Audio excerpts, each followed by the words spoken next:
우리는 지금 사사기 말씀 살펴보는 중에 있습니다. 사사기는 가나안 정복 과정에 대한 아주 간략한 서술, 그리고 여호수아의 죽음을 다룬 3장 6절까지의 내용을 사사기 전체의 서론으로 구분을 짓습니다. 그리고 그 뒤부터 삼손 이야기가 기록되어진 16장까지의 내용을 사사기의 본론으로 이야기를 합니다. 오늘부터 우리가 살펴보게 될 17장부터 그리고 마지막 21장까지의 내용은 우리가 흔히 사사기의 결론 또는 부록이라는 이름으로 부릅니다. 본론에서 우리는 이미 6명의 대사사와 6명의 소사사, 기록 내용이 많으면 대사사고요, 기록 내용이 적으면 우리가 소사사로 좀 구분지어 부릅니다. 어쨌든 우리는 이 사사들의 이야기를 이미 다 살펴보았습니다. 오늘 본문부터 등장하는 사람들은 사사가 아닙니다. 그렇다고 해서 이들이 이 사사기 시대의 마지막 시대를 살았던 사람들만 기록한 것이냐? 그것은 아닙니다. 12명의 사사들이 자기의 삶을 살아가는 과정 속에 그 구석구석에 있었던 어떤 사람들을 일부러 뽑아내어서 결론 부분에 모아놓았을 뿐입니다. 결론 부분에 있다고 해서 시간적으로 뒷세대를 산 사람이 아니라 사사시대 전반에 어느 시대를 살았던 사람들의 이야기를 뒤에 모아놓았을 뿐이라는 것이죠. 우리는 더 이상 사사를 발견할 수 없고 또 특별히 여기에 아름다운 삶을 산 사람 역시 발견하기가 힘듭니다. 사사기 기록자는 사사기를 기록한 그 주제에 걸맞게 이 결론 부분에서도 여전히 어떻게 하나님의 뜻을 벗어나서 하나님의 백성들이 살았는가를 우리에게 이야기해 줍니다. 특별히 17장과 18장을 보면 미가라는 한 사람을 주인공으로 삼아서 그 시대가 얼마나 종교적으로 신앙적으로 하나님과 멀리 떨어져 있었는가를 우리에게 이야기해 줍니다. 그리고 19장, 20장, 21장에서는 한 레위인 가정의 이야기를 통해서 그 시대가 또 얼마나 윤리적으로 도덕적으로 하나님의 말씀과 멀리 떨어져 있었는가를 우리에게 보여준다는 거죠. 여러분, TV 프로그램 가운데 세상에 이런 일이라는 제목을 가진 프로그램이 있습니다. 때로 그 프로그램에는 정말 엽기적으로 사람이 어떻게 저럴 수 있을까 싶은 심각한 이야기도 나오고 정말 재미난, 웃기는, 그리고 즐거운, 그렇지만 참 드문 경우의 이야기들이 나오기도 합니다. 여러분, 이 사사기 17장부터 마지막 장까지를 읽어가면 우리는 이 성경을 일컬어 성경판 세상에 이런 일이 라고 말할 수 있을 만큼 우리가 보기에 정말 이상한 사람들의 삶만 갖다 모아놓은 것 같습니다. 어쩌면 우리 할머니들은 이 성경을 읽으면서 혀를 차면서 참 말세네 말세야, 어떻게 이러고 살았을까 싶은 생각이 들지도 모릅니다. 그러나 한쪽으로는 이 시대 사람들은 굉장히 진지하게 자기의 삶을 살았다는 것을 우리는 잊지 말아야 됩니다. 이건 장난이 아니고요, 이건 의도적으로 편집된 내용이 아니고요, 그 시대 삶을 살았던 사람들의 모습을 그대로 기록하고 있다는 거죠. 왜 하나님을 섬기는 하나님의 백성들이 그런 모습으로 살았을까? 왜 아무도 이것을 제대로 가르쳐주지 않았을까? 더군다나 이들은 그렇게 살면서도 자기들이 잘못 살고 있다는 생각을 전혀 하지 못했는데, 바로 이런 이야기들을 통해서 우리는 이 시대, 나는 맞다고 생각하고 살고 있지만 혹시나 하나님 보시기에 잘못 살고 있는 것은 아닌지 우리를 돌아볼 수 있는 기회가 되었으면 좋겠습니다. 그래서 저는 설교의 제목을 이렇게 정했습니다. 복 주실 줄 믿고 걷는 잘못된 길. 나는 복 받을 줄 알고 하나님이 복 주실 줄을 믿고 확신 속에 이 길을 걸어가지만 하나님이 보시기에도, 오늘 우리가 보기에도 이 길은 분명 잘못된 길, 복 받을 수 없는 길이었다는 것입니다. 자, 따라 하실까요? 복 주실 줄 믿고 걷는 잘못된 길. 여러분, 복 받을 줄 확신하고 있는데, 그래서 행했는데 알고 보면 잘못된 길. 여러분, 저에게도 여러분에게도 이런 모습이 있을 수가 있습니다. 우리는 바로 이 사사기 말씀을 통해서 우리 안에 있는 그런 모습을 발견할 수 있게 되기를 원합니다. 오늘 본문에 등장하는 첫 번째 주인공은 미가라는 사람입니다. 이 사람의 원래 이름은 미가 예후인데 줄여서 미가라고 불렀던 것 같습니다. 영어 이름에 사무엘이라는 이름을 가지고 있으면요, 미국 사람들은 그걸 줄여서 샘이라고 부르는 때가 많습니다. 따라해 볼까요? 미가 예후. 다시요. 미가 예후. 이 뜻은 여호와와 같은 자 누구인가? 하나님 같은 분은 이 세상에 아무도 없다라는 뜻을 가지고 있습니다. 아들을 낳고 그 아들에게 하나님과 같은 분 세상에 없다라고 이름을 지어줄 정도면 그 부모가 얼마나 믿음이 투철했을까 우리는 상상할 수 있습니다. 그런데 우리의 이러한 상상은요, 2절을 읽어가면서부터 여지없이 깨어지고 맙니다. 정말 어마어마한 일들이 이 가정에서 일어나죠. 어느 날 어머니가 집에서 돈을 잃어버렸습니다. 그런데 여러분, 이 돈이 결코 적은 액수가 아닙니다. 은 1,100. 여러분, 오늘날처럼 많은 돈을 하나의 수표에 적어서 전할 수 있는 시대가 아니었죠. 그때는 어떤 이 크기 또는 부피, 무게를 가지고 돈을 정했습니다. 은 1,100. 은이라는 재질로 된 동전 덩어리가 1,100개. 여러분, 이 1,100 그러면 여러분 먼저 기억나시는 게 있을 겁니다. 블레셋의 방백들 지도자들이 들릴라에게 이야기하기를, 만약 네가 삼손을 꼬드겨서 그 힘의 근원을 알고 우리가 그를 결박할 수 있도록만 해준다면 우리 방백들이 각각 너에게 은 1,100개를 주겠다라고 제시했던 거래 금액입니다. 한 민족의 안위를 담보 잡고 내건 현상금, 엄청난 액수죠. 더구나 17장의 뒷부분을 넘어가 보면 이 미가라는 사람이 한 제사장을 고용하면서 그에게 내가 연봉을 은 10개를 줄게 라고 이야기를 합니다. 오늘날로 말하면 목사님의 연봉이 은 10개예요. 그런데 1,100개를 잃어버렸다. 한번 비교해 보십시오. 어마어마한 액수 아니겠습니까? 더군다나 이것은 부피가 분명히 컸습니다.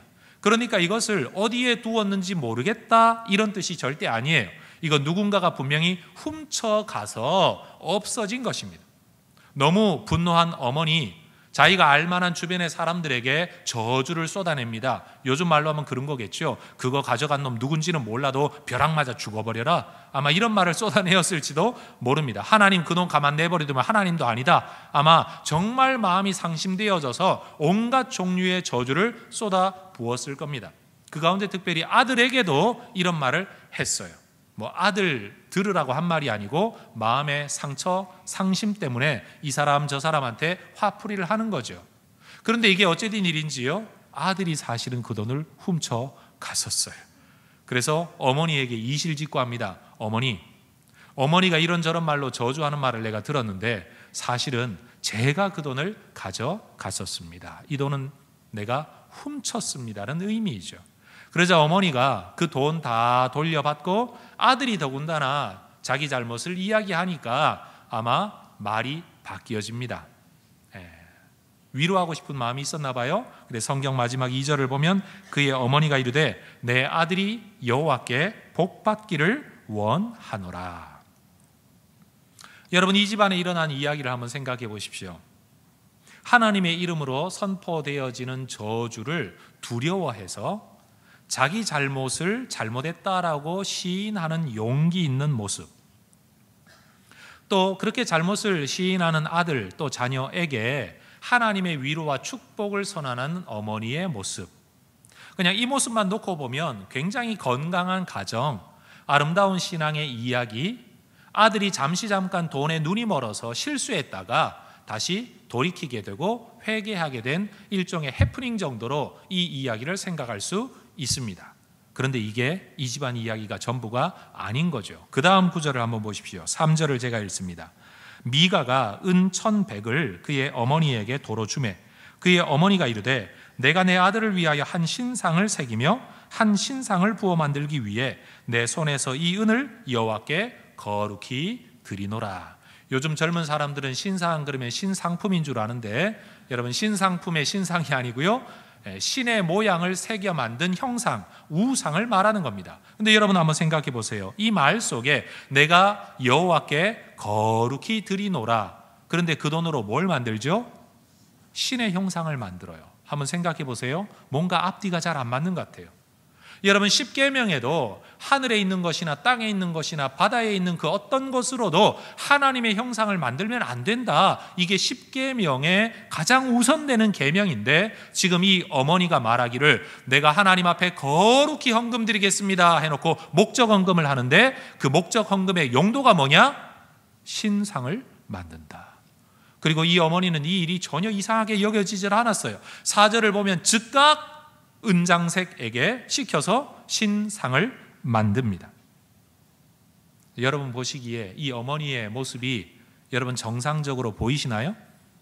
하나님 앞에 예배하고 하나님 앞에 헌금 드리는데 하나님의 말씀과는 어긋나게 신의 형상을 만든다. 자, 따라하십시다. 세상에 이런 일이, 말 그대로 세상에 이런 일이에요. 그런데 여러분, 이 가정의 이상한 신앙의 모습은 또 여기서 끝나지 않습니다. 5절을 보십시오. 그 사람 미가에게 신당이 있으므로 그가 에봇과 드라빔을 만들고 한 아들을 세워 그의 제사장으로 삼았더라. 여러분, 신당이 뭡니까? 시골에 가면 제사를 지내기 위해 지어놓은 집을 제당이라고 부릅니다. 그곳에서 모든 조상 제사를 섬기고 모시게 되죠. 제사 지내는 집 제당, 신을 모시는 집 신당. 여러분, 도대체 미가는 왜 자기 집에다가 신당을 만들어 두었을까요? 아마 이 어머니는 자기 아들이 이미 신당을 만들어 놓고, 그리고 그 안에 여러 가지 신적 물건들을 가지고 있고, 자기 아들을 제사장 삼고 있던 이 아들, 그러니까 손자가 제사장인 거죠. 이 아들에게 또 다른 신상 하나를 만들어서 신상으로, 웃어야 되는데 네, 신상품 신상을 만들어서 아들에게 주고 싶었던 거예요. 여러분, 한번 생각해 보세요. 자기 집안에 신당을 만들어 줄 정도로 이렇게 종교적인 사람이 왜 어머니 돈을 훔쳤을까요? 그 깊은 종교심은 도대체 무엇이기에 어머니 돈을 훔쳤을까요? 그리고 이 사람은 집에 신상이 하나만 있는 게 아니라 신상들, 많은 신상을 세워놓고 있었습니다. 자격도 없는 자기 아들을 왜 제사장으로 세웠을까요? 점치는 데 사용하는 드라빔은 왜 만들어 놓았을까요? 더군다나 에봇이라는 것을 만들어 두었는데, 에봇은 원래 제사장의 옷이거든요.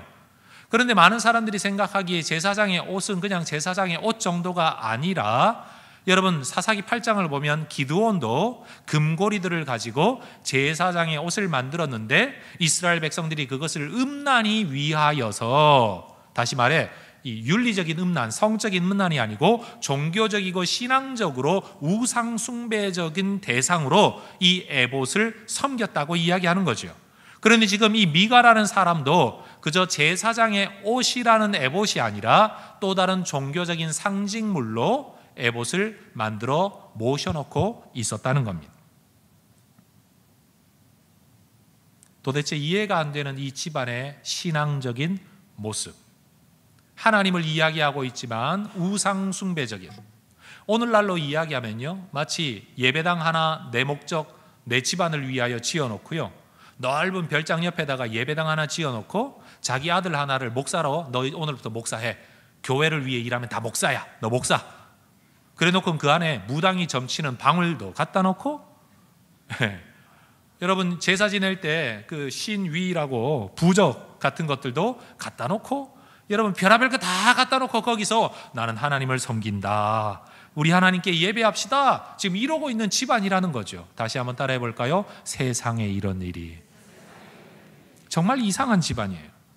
도대체 이해할 수 없는 이 집안, 왜 이런 일을 행했는지 잠깐 들여다볼 수 있는 힌트와 같은 표현이 성경 3절에 등장합니다. 한번 따라해 보십시다. 내 아들을 위하여. 다시요. 내 아들을 위하여. 어머니가 신상을 만드는 이유가 뭡니까? 내 아들을 위하여요. 돈을 되찾은 것에 대한 감사 때문도 아니고, 하나님을 예배하기 위해서도 아니고, 내 아들을 위하여. 내가 하나님께 거룩히 드리노라라고 하지만 실제로는 그거 누구한테 주는 거냐? 내 아들에게 주는 거예요. 내 아들이 만들어 놓은 신당에 내 아들을 위하여 신상을 은으로 만들어 드린다는 거죠. 말로는 여호와를 위하여, 실제로는 내 아들을 위하여. 나중에 18장으로 이 이야기를 넘어가 보면 미가가 자기 어머니 그리고 자기 자신이 이렇게 신당에 신상을 모셔둔 것을 단 지파 사람들이 이것마저도 좋다고 빼앗아가요.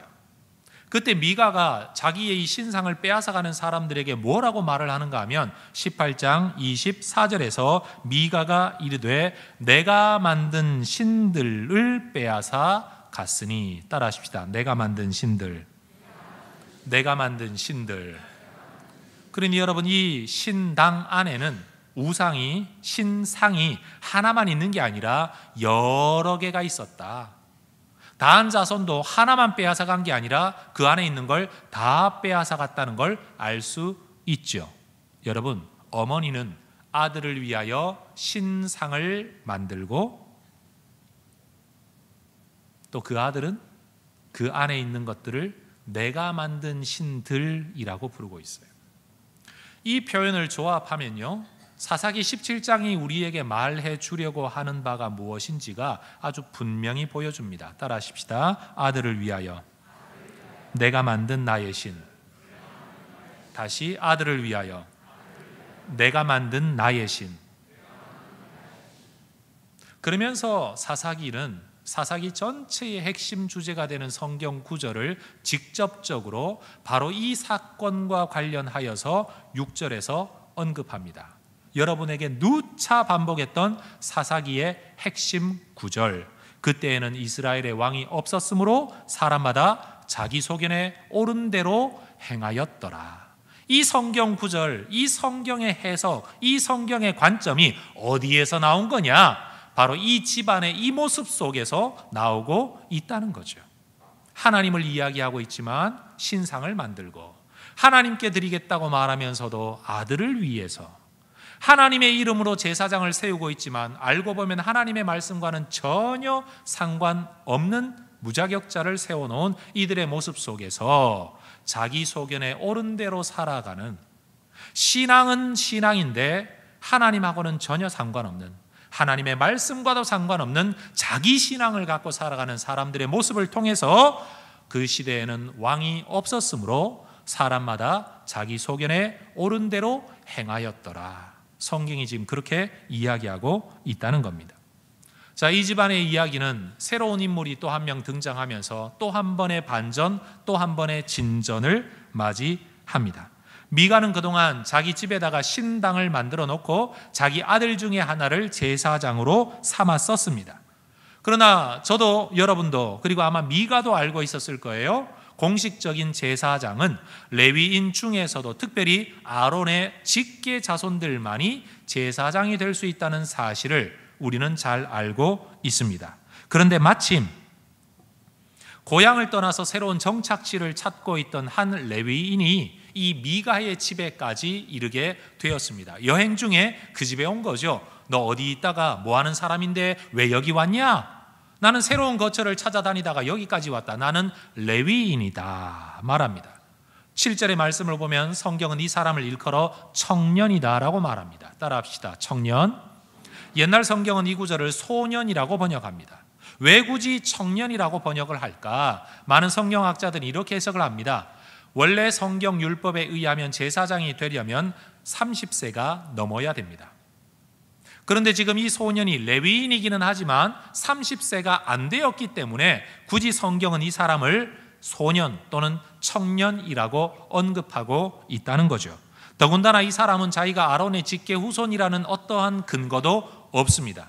그런데 미가는 생각하기를 아무리 그래도 30세도 넘지 못했고 그리고 직계 아론의 후손이 아니라고 할지라도 내 아들보다는 조금 더 구별된 레위인이라는 한 가지 이유 때문에 제사장으로 삼기에 조금 더 낫다고 여긴 거죠. 그러면서 이 사람에게 말하기를 10절 미가가 그에게 이르되 네가 나와 함께 거주하며 나를 위하여 아버지와 제사장이 되라 라고 요청합니다.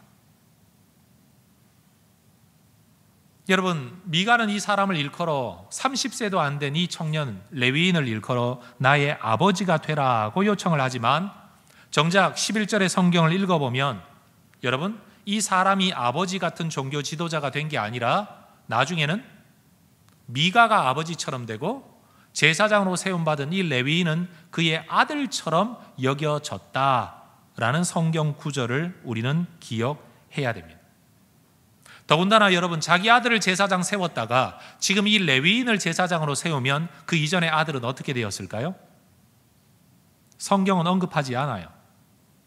여러분, 원래 제사장이 그의 아들이 30세가 되면 제사장으로 임직하게 합니다. 성경에 보면 장립이라는 단어를 쓰거든요. 귀중한 직분으로 세워지게 되었다, 받들어지게 되었다. 이게 장립이라는 단어의 의미입니다. 그런데 지금 제사장도 아닌 미가가, 레위인도 아니고 아론의 후손도 아닌 미가가 자기 임의대로 자격 없는 사람을 제사장으로 세웁니다. 처음에는 자기 아들 세웠다가 뭔가 찜찜해서 레위인을 제사장으로 세운다는 겁니다. 성경은요 10절에서 더군다나 미가의 속마음이 어떠한가를 이렇게 잠깐 보여줍니다. 따라해 볼까요? 나를 위하여, 나를 위하여. 그의 어머니는 이렇게 말을 했어요. 아들을 위하여 신상을 만들겠다. 그런데 지금 미가는요 나를 위하여 제사장을 세우겠다라는 겁니다. 나를 위하여 세운 나의 제사장이라는 겁니다.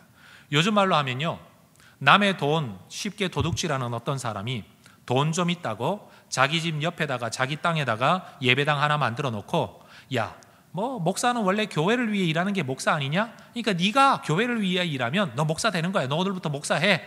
자기 아들 데려다 놓고 그렇게 하다가 아무리 봐도 찝찝해요. 설교도 못하고 뭐도 못하니까 어느 날 갑자기 신학교를 졸업한데 임지가 없어 떠돌아다니는 어떤 사람 하나를 데려다가 내가 은 10개로 너의 연봉을 삼을 테니까 너 여기 와서 너 담임 목사 해라. 자기 멋대로 목사 하나 세워 놓는 겁니다.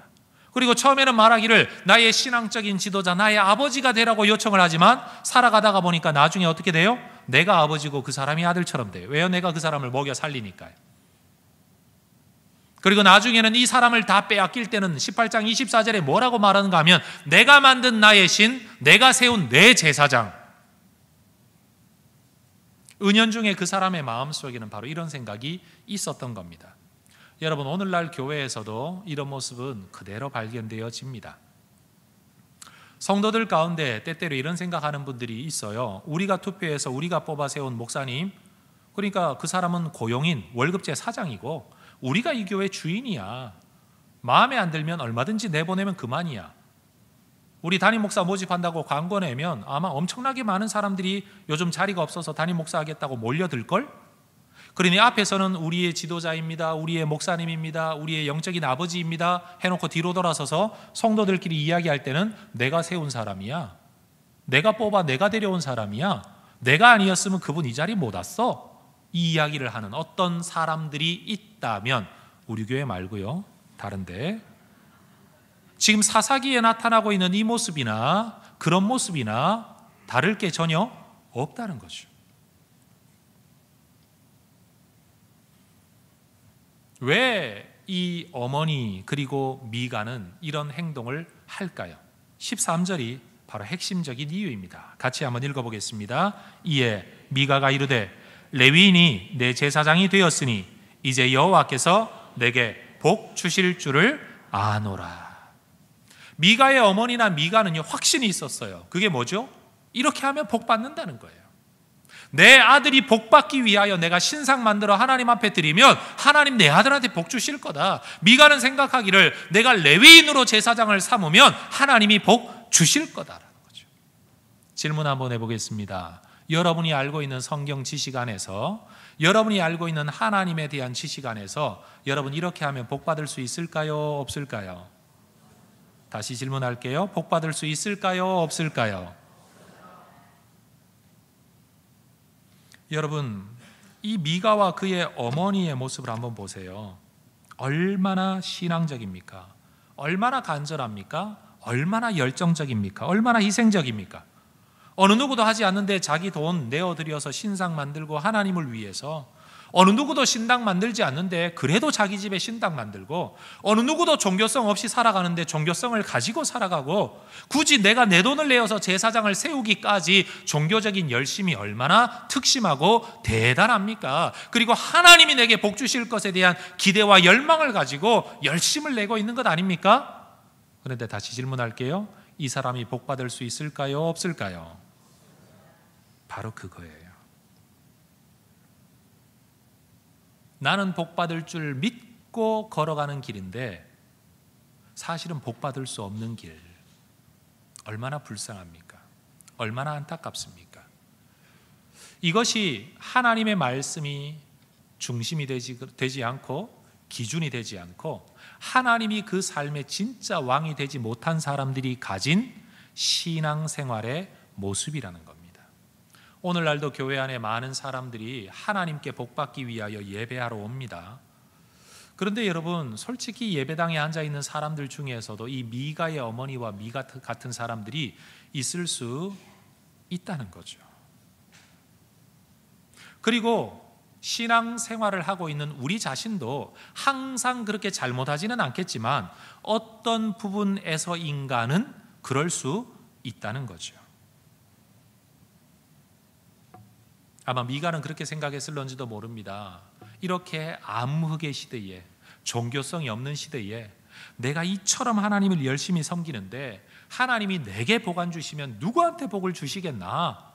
아마 미가와 그의 어머니는 그런 확신 속에 살았을런지도 모릅니다. 여러분, 우리는 미가가 하나님을 버리고 우상을 섬기겠다고 신상을 만든 것이 아니라는 것을, 미가의 어머니도 그 목적이 아니었다는 것에 우리는 일단 주목을 해야 합니다. 하나님을 버리려고 신상을 만든 게 아니고요, 하나님을 섬기려고 신상을 만들었다는 거예요. 마치 모세가 시내산에서 하나님과 대면하여 40일을 보내는 동안에 이스라엘 백성들이 아론에게 와서 외치지 않습니까? 우리를 애굽에서 인도하여 낸 여호와, 그 하나님 어디 있냐? 그 하나님을 만들어내라, 보여달라. 아론은 사람들의 이 공박에, 이 프레셔에 못 이겨가지고요, 그러면 너희들 금고리 다 갖고 와, 귀걸이, 코걸이, 뭐 다 반지, 링, 손걸이 다 갖고 와. 그걸로 송아지를 만듭니다. 왜요? 그가 태어나서 살아왔던 모든 삶이 애굽이 전부였기 때문에 애굽에서 섬겼던 신이 바로 송아지 신이었거든요. 그러니까 자기가 생각할 수 있는 신의 모습은 송아지가 전부였어요. 그래서 그도 송아지를 만들어 놓고 말을 합니다. 이게 바로 너희를 애굽에서 인도하여 낸 너희의 하나님 여호와다. 그래 놓고는 사람들이 그 주변에서 예배하고 뛰어놀고 춤추고 난리가 났습니다. 그들은 예배하는 겁니다. 그들은 하나님을 기뻐하는 거였어요. 그런데 하나님은 진노하셨어요. 너의 백성, 심지어 하나님이 모세에게 말하기를 네가 인도하여 낸 너의 백성이 지금 타락했다. 모세는 하나님이 써주신 돌판까지도 들고 와서 깨어버립니다. 여러분, 모세가 내가 이 반석에서 물을 내랴 하고 화가 나서 반석 한번 때린 거 가지고 하나님은 그를 가나안 땅에 못 들어가게 하셨습니다. 여러분, 말 그대로 혈기를 내는 것 자체가 죄였다면요, 하나님이 손으로 직접 써주신 돌판 2개를 깨어버린 건 엄청난 혈기 아닙니까? 그런데 하나님은 이 문제를 가지고는 모세에게 전혀 말씀하지 않습니다. 이유가 뭐냐? 십계명 돌판을 깨어버린 것은 하나님의 마음의 표현이었어요. 하나님의 분노, 하나님의 진노에 대한 표현이었어요. 그런데 반석을 깨뜨린 것은요, 말 안 듣는 이스라엘 백성에 대한 모세 자신의 진노였어요. 여러분, 혈기라는 단어로 이 두 사건을 해석하면요, 이 두 사건은 앞뒤가 안 맞아요. 하나님의 마음의 표현이냐, 자기의 분노의 표현이냐, 이 두 개의 차이라는 거죠. 여러분, 하나님은 하나님의 이름으로 송아지를 숭배하는 이 사람들을 그래도 하나님 때문에 하나님이라고 만든 거 아니냐, 하나님을 예배하고 있는 것 아니냐라는 말로 용인 또는 용납, 허용해 주지를 않으셨습니다. 왜요? 그것은 하나님을 예배하는 방법이 아니기 때문입니다. 여러분, 이스라엘 역사에서 아브라함 이후로 오늘 이 시점까지 이스라엘 사람들은 한 번도 여호와 하나님을 떠난 적이 없습니다. 그들은 율법을 떠난 적이 없습니다. 심지어 예수님께 그렇게 비난을 받는 사람들조차도 그 당시에도 그들은 성전을 중심으로 늘 제사를 드리고 있었고 하나님의 말씀을 외우며 가르치는 일에 열심을 내고 있었습니다. 다시 말씀드립니다. 이스라엘 백성들은 하나님을 떠난 적이 없습니다. 그런데 성경은 말씀하기를 너희가 나를 버렸다 라고 이야기하는 성경 구절이 정말 많습니다. 왜 그럴까요? 하나님을 하나님이 말씀하신 대로 섬기는 게 아니라 하나님을 섬기는 중에도 바알, 아세라, 이방신들 쫓아다니고 말씀에 불순종해서 자기가 자기 주인이 되어 자기 배만 섬기는 삶을 살아갈 때 하나님은 이것을 하나님 등진 것이라고 표현한다는 거죠. 예를 하나 들어볼까요? 이혼하지 않았습니다. 가정을 깨뜨리지 않았습니다. 가정 부양에 대한 책임을 그만두지도 않았습니다. 그런데 그게 남자가 되었든 여자가 되었든 여러분, 정상적인 가정 생활을 하는 이면에 또 다른 어떤 성적 대상자와 지속적인 관계를 맺고 있다면 여러분, 이게 가정을 지키는 모습입니까? 버리진 않았잖아요. 경제적인 책임을 다했고 자녀 양육 또는 남편에 대한 뒷바라지를 다 했단 말이에요. 여러분, 그런다고 해서 이 사람이 정상적인 삶을 살아가는 것입니까? 왜 이렇게 대답이 잘 모르시겠어요? 안 해봐서 모르시죠? 예. 그러나 분명 이건 건강하고 정상적인 삶이 아닙니다. 이스라엘 백성들이 그랬다는 거예요. 한 번도 하나님을 버린 적이 없어요. 우리는 하나님 믿지 않습니다라고 말한 적 없어요. 우리는 하나님 백성 되기 싫어요라고 말한 적이 없어요. 언제나 우리는 하나님의 백성, 우리는 하나님을 섬깁니다. 하나님을 예배합니다. 우리는 하나님의 말씀을 가지고 있습니다. 우리는 하나님께 제사합니다 라고 말하고 그렇게 살았다는 거예요. 진짜로. 그런데 그 삶과 함께 이들에게서 발견되어지는 모습이 뭐냐? 신상을 만들고 드라빔을 만들고 에봇을 만들고 자기를 위하여 제사장을 세우고, 오늘 이 17장에서 발견되어지는 모습들이 이스라엘 역사 안에는 언제나 있어 왔다는 겁니다. 여러분, 이게 무서운 거예요. 나는 하나님을 떠나지 않았다고 생각하는데 하나님은 너희가 나를 떠났다고 평가하시는 상황, 이게 정말 무서운 거예요. 나는 복 받을 줄 알고 이 길을 걷고 있는데 하나님 보시기에는 전혀 복 주실 수 없는 길, 그게 정말 무서운 거예요.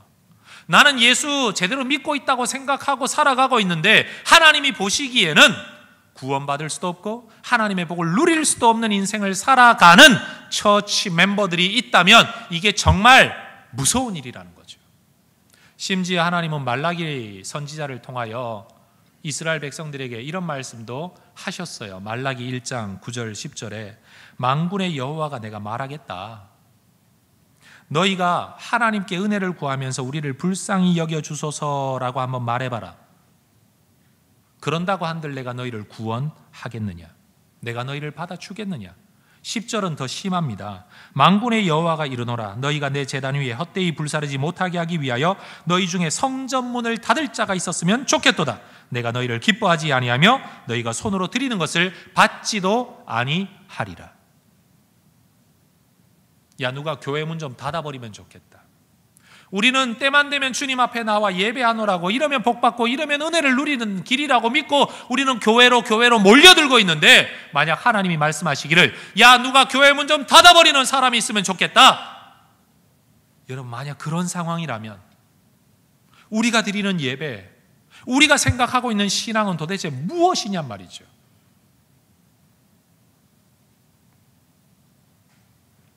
미가와 그의 어머니의 모습에서 그들은 하나님을 예배하려고 하긴 하지만 하나님이 말씀하신 예배의 방법은 철저하게 무시됩니다. 왜요? 예배하고 제사하려면 그 당시 모세가 만들어 두었던 성막이 실로라는 곳에 있었는데 그곳으로 나아가 거기 있는 제사장들을 통해 하나님이 모세를 통해서 주신 제사 예법대로 예배해야 하나님 받으시겠다고 했는데, 지금 이들은 하나님을 이야기하고 있지만 실로에 가지도 않고 하나님이 정한 성막에 가지도 않고 하나님이 정한 제사 예법도 아니고 하나님이 정한 제사장도 아니고 하나님이 그렇게도 싫어하는 우상들을 갖다 세워놓고 자기들 나름의 예배, 자기들 나름의 신앙생활을 하고 있다는 거죠. 예배하지 않아서가 아니라 잘못된 예배를 하고 있다는 겁니다. 아론의 두 아들 나답과 아비후가 성막 안에서 성전 안에서 하나님이 정하신 불이 아닌 또 다른 불로 제사하다가 그 불이 이 두 사람을 불태워 죽이고 만 사건이 있습니다.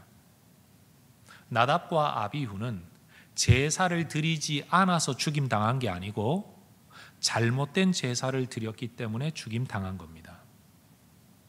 예배를 드리지 않아서 죽임당하는 게 아니라 잘못된 예배 때문에 망한다는 거예요. 제가 몇 번이나 여러분에게 언급하고 있는 아나니아와 삽비라, 이 부분은 헌금하지 않아서 죽은 게 아니라 잘못된 헌금을 하다가 죽임을 당했다는 거죠. 여러분, 우리가 하나님의 이름만 일컫고 내 나름대로 이러면 하나님 받으실 거라고 생각하는 신앙이 정말 하나님이 받으실 만한 신앙인지에 대해서 우리는 아주 진지하게 생각해 보아야 합니다. 신앙이라는 것은 세상이 흔히 말하는 것처럼 정성만 다하면 되는 게 아니에요. 진심만 담으면 신앙이 아니에요. 하나님이 말씀하신 예법, 하나님이 말씀하신 기준, 그것을 따라야만 진짜 신앙이 된다는 겁니다.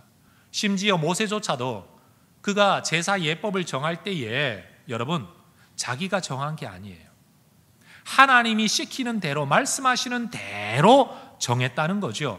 그래서 여러분, 출애굽기에는 많은 제사 예법, 제사장을 세우는 것 여러 가지를 이야기하고 난 결론 부분에서 성경은 항상 반복적으로 언급하는 표현이 있습니다. 출애굽기 39장 43절에 모세가 그 마친 모든 것을 본즉 여호와께서 명령하신 대로 되었으므로 모세가 그들에게 축복하였더라. 성막을 만들면서 모세가 식양을 그려주고 양식을 그려주고 모든 재료는 이렇게 쓰라는 하나님의 말씀을 전달해 주긴 했지만 그것은 모세의 계획이 아니라 하나님이 전해주신 그대로였기 때문에 모세도 여호와께서 명령하신 대로 되었기 때문에 축복이라는 마지막 결과사인 이제 되었다라고 말했다는 거죠. 출애굽기 40장에 넘어가 보면 16, 19, 21, 23, 25, 27, 29, 32 여러분, 성경이 몇 절을 건너서 계속 반복하는 내용이 뭐냐? 하나님이 시키신 대로 되었다. 여호와께서 자기에게 명령하신 대로 다 행하였더라. 다 행하였더라. 성경은 끊임없이 이 구절을 반복합니다. 여러분, 예배는요, 하나님이 명령하신 대로 드려야 하는 겁니다. 여러분, 하나님을 예배하고 하나님을 섬기는 것은 하나님이 명령하신 대로 행해야 되는 겁니다. 내 마음대로, 내 소견에 오른 대로 예배하는 게 아니라 하나님이 원하시는 대로 말이에요.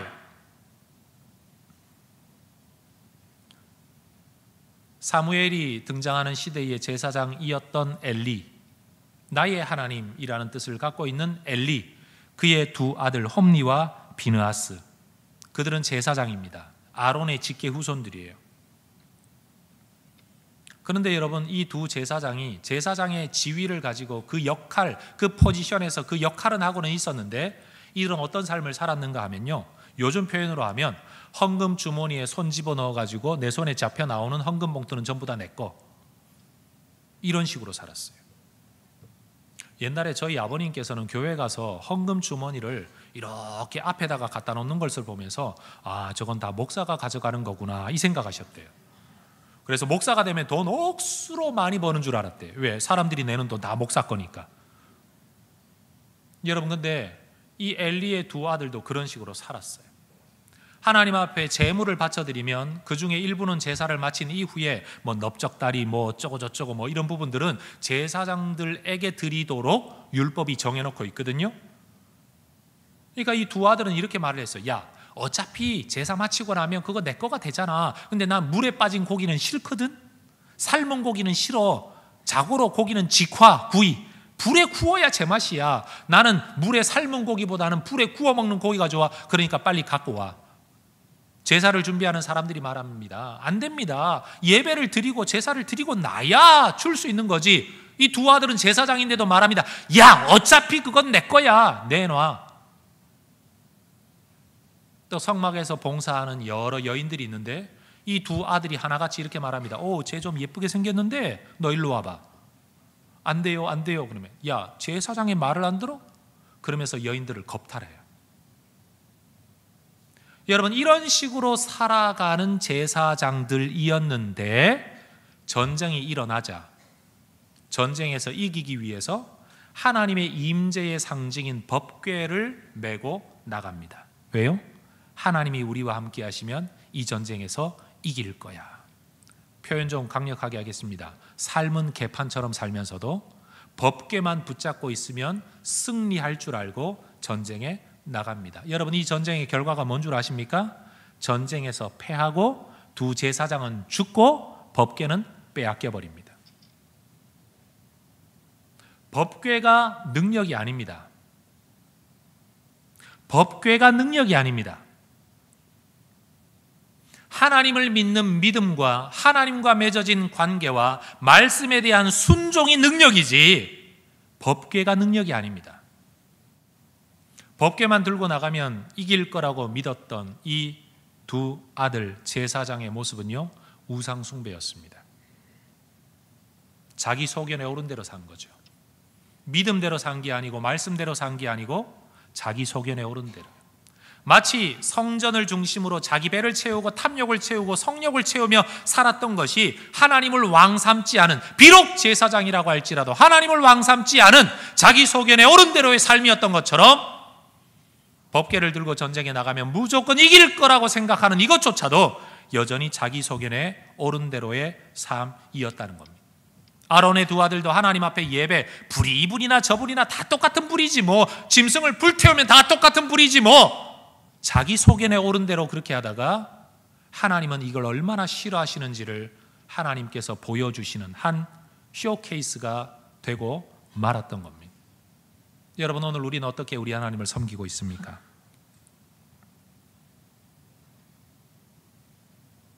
오늘 이 17장의 이야기는 바로 우리의 모습을 돌아보게 하는 겁니다. 어떤 사람들은 요즘 이런 사람들이 많습니다. 정말 병 때문에 아니면 어떤 이유 때문에 정말로 피할 수 없는 상황이 되어서 내가 예배를 출석할 수 없어서 그나마 라디오 또는 TV 방송으로라도, 인터넷으로라도 내가 하나님 앞에 예배를 드리겠노라고 예배하는 분들이 있습니다. 저는 그분들의 예배가 예배이다 아니다 라고 말하고 싶진 않습니다. 그런데 여러분, 이것만큼은 분명히 말할 수 있습니다. 교회 나오는 게 귀찮아서, 오고 가는데 차 오고 가고 걸어다니고 날씨 굽고 비 오고 춥고 눈 내리고 이런 이유 때문에 내 편하기 위해서, 아니 뭐 거기 가서 예배 드려도 잘 안 보이면 스크린에 나오는 목사님 얼굴 보고 설교 듣는데 그 스크린을 보나, 집에 있는 TV 스크린을 보나, 컴퓨터 모니터 스크린을 보나, 뭐 다 마찬가지지 뭐. 아니 뭐 예배당에 나와서도 졸고 앉아 있는 사람 많은데 내가 뭐 좀 소파에 좀 기대에 앉아가지고 설교를 듣고 예배를 드린다고 그게 뭐 예배 안 받으시려고 우리 하나님이 그렇게 속이 좁으시려고? 만약 그런 사고방식을 가지고 TV 앞에 앉아, 모니터 앞에 앉아, 아니면 라디오 방송을 들으면서 예배하는 분들이 있다면 저는 분명히 이렇게 말하고 싶어요. 이건 미가식 예배다.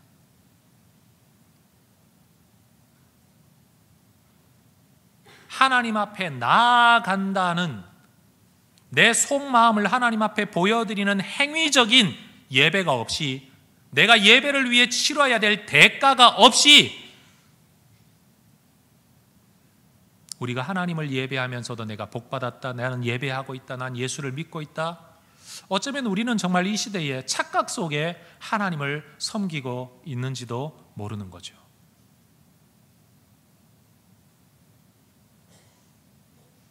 어쩌면 지금 이 설교를 하고 있는 저 자신도요, 이렇게 해야 옳다라고 여기고 있는 어떤 생각이 시간이 흘러서 성경을 읽다가 어느 순간 이게 아니었네? 내가 잘못했었네? 라고 깨달을 날이 올 수 있을 거라는 것을 인정합니다. 근데 지금은 분명 몰라서 그렇게 하는 거죠. 그래야 되는 줄 알고 그렇게 하고 있겠죠. 그래서 여러분, 우리 인생은요, 끊임없이 하나님의 말씀 앞에 서야 되는 거예요. 나는 옳게 하고 있다고 여기고 있지만, 내가 지금껏 그렇게 수십 년을 그렇게 예수 믿고 살아왔지만 그게 정말 성경적이냐? 이 문제에 대해서 어느 날 말씀을 깨달을 때에 돌이킬 수 있는 용기가 우리에게 있어야 된다는 말이죠.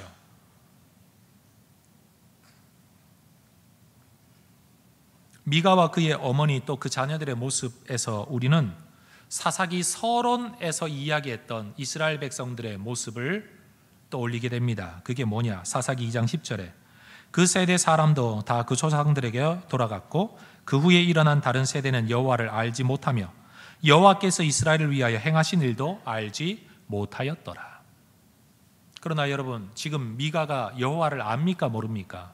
압니다. 그러나 제대로 알지 못하는 거죠. 예배해야 되는 줄은 알고 있는데 제대로 된 예배는 모르고 있는 거예요. 바로 이것이 사사기가 해석하고 있는 이스라엘 백성들의 사사시대 모습이었다는 겁니다. 여러분, 우리는 하나님 알고 있습니다. 예수님 알고 있습니다. 그나마 이렇게 주일날 예배당에 나와 예배를 드리는 분들이라면 여러분, 그 마음속에 얼마나 큰 믿음과 확신이 있겠습니까? 인정합니다. 그러나 여러분, 저와 여러분 모두가 우리 내면을 돌아보아야 합니다. 아들을 위하여 신상을 만들고 나를 위하여 제사장을 세워 가듯이 하나님의 말씀과는 상관없이 이 모양 저 모양으로 흉내를 내면서 종교인으로 철저하게 살아가고는 있지만 정말 하나님이 인정하실 수 없는 모습 내 안에 있지는 않은가? 우리가 하나님을 예배하는 이유는 복받기 위해서가 아니라 복받았기 때문입니다.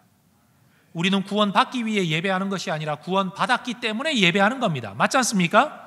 바로 그거예요. 예수님 때문에 예배의 중심이 예수님, 하나님이 되어야 된다는 거죠.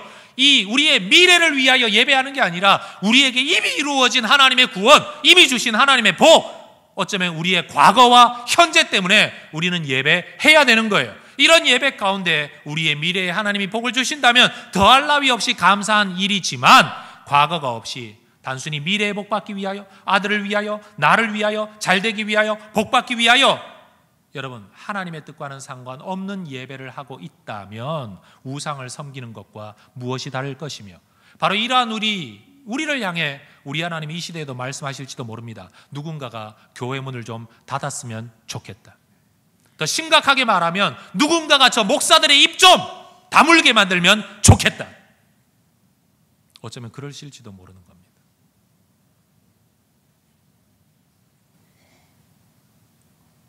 말씀을 맺겠습니다. 몸의 건강을 위하여 뭔가 이렇게 회원권이라도 끊어서 헬스장에 가면 무거운 것만 많이 들고 많이 달리기만 하면 무조건 건강하고 튼튼해질 줄 알지만 여러분, 실제로 운동을 하러 가면 거기에 코치들, 트레이너들은 숨 쉬는 법부터 가르칩니다. 언제 숨을 내쉬고 언제 들이쉬어야 되는지, 운동을 어떤 간격으로 근력 운동을 해야 되는지, 매일 무조건 한다고 되는 게 아니라는 것을. 사실 남자들이 근육을 이따만하게 막 키워서 울퉁불퉁하게 하지만 여러분, 이 근육이 파열되어져 생긴 상처라는 거 아십니까? 근육이 피로해가지고요 부어오른 게 근육이에요. 그렇기 때문에 정말 몸의 건강을 위한 근육을 가지려면 운동하고 쉬고 운동하고 쉬고 이게 리듬이 있어야 진짜 건강한 몸을 만들 수 있다는 거죠. 여러분, 언젠가 서점에 가서 책을 보니까 이런 제목의 책이 있더라고요. 내 몸을 망치는 골프. 건강하라고 골프를 치는데 오히려 그 골프가 사람의 몸을 망가뜨린다는 거예요. 어떤 사람은요, 내가 이 공을 쳐서 멀리 보내겠다는 욕심 때문에 자기 혼자 골프채 들고 휘두르다가 자기 혼자 자기 힘 때문에 갈비뼈 부러지는 사람도 생긴대요. 어째 그런 일이. 근데 이때요, 모두가 건강을 위해서 좋은 의도와 목적을 위해서 하고 있지만 여러분, 좋은 목적을 가지고 있다고 항상 바로 하는 것은 아닐 수 있는 거죠. 저는 노래를 잘 못합니다. 성악을 잘 못합니다. 콩나물 대가리가 꺾어지는 순간부터 이게 소리가 잘 안 나와요. 옥타브를 하나 푹 낮춰 부르면 정말 편한데, 근데 여러분, 저도 노래를 잘 못하기는 하지만 목사로서 교회 안에 찬양하는 일들 많은데 생소리로 찬양하는 소리는 정말 듣기 싫어요. 목을 쥐어 짜듯이 하는 소리 말이에요. 특히 목사님들이 마이크를 대고 그런 식으로 부르면 마이크 꺼버리고 싶을 때가 많아요. 그런데 우리는 찬양하는 거죠. 우리는 나름껏 정성껏 부른다고 부르는 것일 겁니다. 그러나 여러분, 그렇게 하면 내 목도 망치고 어쩌면 다른 사람의 마음도 망칠지도 모르죠. 그럼 어떻게 하라고? 나도 몰라요. 그러나 중요한 건 더 온전하게 우리의 몸을 악기로 삼아 찬양하려면 수고하고 배워야 된다는 것만큼은 분명해요. 생긴 대로 살아서는 더 나아질 수 없다는 거죠. 여러분, 우리가 하나님을 예배할 때 그저 내 생각대로, 내 소견에 오른 대로 난 이렇게 하면 되더라, 그게 아니라 성경은 뭐라고 말하는지, 어떻게 예배해야 진짜 하나님이 기뻐하시는지 우리를 돌아볼 수 있기를 주의 이름으로 축원합니다. 늘 말하지만 생긴 대로 살지 말고요, 여자분들은 가꾸면서 살아야 돼요. 원판 불변의 법칙, 요즘은 많이 이게 무의미해지긴 했지만 그래도 여러분, 마음을 가꾸고 자기 맵시를 가꾸면 달라집니다. 외모도 그러하듯이 우리의 내면도 마찬가지입니다. 난 이렇게 생겨서 난 이렇게 살 테니까 내버려둬 하지 말고, 여러분, 말씀을 따라 내면과 신앙을 가꾸면서 살아가면요, 우리의 믿음은 진보, 성장할 수 있고 하나님의 뜻에 훨씬 더 가까워질 수 있다는 겁니다. 전 우리 혜성교회 성도들이 여러분, 언젠가 태어나고 언젠가 죽으면서 지금 같은 시대를 잠시 인생길을 걸어가는 건데, 언제 먼저 여러분이 떠날지, 언제 내가 먼저 떠날지 아무도 장담 못하지만 우리가 함께 이 공동체로 예배하며 신앙생활하는 동안에 자기 소견에 오른 대로 다 자기 멋대로 사는 게 아니라 함께 모여서 늘 어떻게 하면 하나님 기뻐하실지, 어떻게 하는 게 바른 것일지, 나는 이렇게 생각하는데 이게 정말 맞는 것일지, 여러분, 끊임없이 말씀 앞에 머리를 숙이고 서로의 생각을 나누면서 모두가 성경을 보는 사람으로서 동의할 수 있는, 모두가 기뻐할 수 있는, 그러면서 하나님 앞에 한 걸음 더 나아갈 수 있는 바른 신앙, 바른 길, 진짜 복받을 수 있는 길, 전 우리 교회 모든 성도들이 이 길을 걸어갈 수 있기를 소망합니다. 여러분 나름대로는 변명이 있습니다. 여러분 나름대로는 다 이유가 있을 것입니다. 여러분 나름대로 철학도 있고 여러분 나름대로 논리도 있을 것입니다. 내가 왜 이렇게 살아야 되는지, 나는 왜 이렇게 행하고 있는지, 왜 내 생각이 맞는지 여러분 나름대로 이유가 있을 겁니다. 저도 있고 여러분도 있고 모두가 이런 생각들을 가지고 살아갑니다. 여러분을 저한테 맞추라고 말하지도 않겠습니다. 그렇지만 여러분, 이거 하나는 분명합니다. 나는 복 받을 줄 알고 열심으로 행하고 있는데 정말로 하나님이 복 주실 수 있는 길인가? 나는 그것이 맞다고 고집하며 살아가고 있는데 정말 하나님이 보시기에도 맞는 길일까? 이 질문만큼은 죽을 때까지 버리지 말고 붙잡고 살아갈 수 있기를 주의 이름으로 축원합니다. 기도하겠습니다.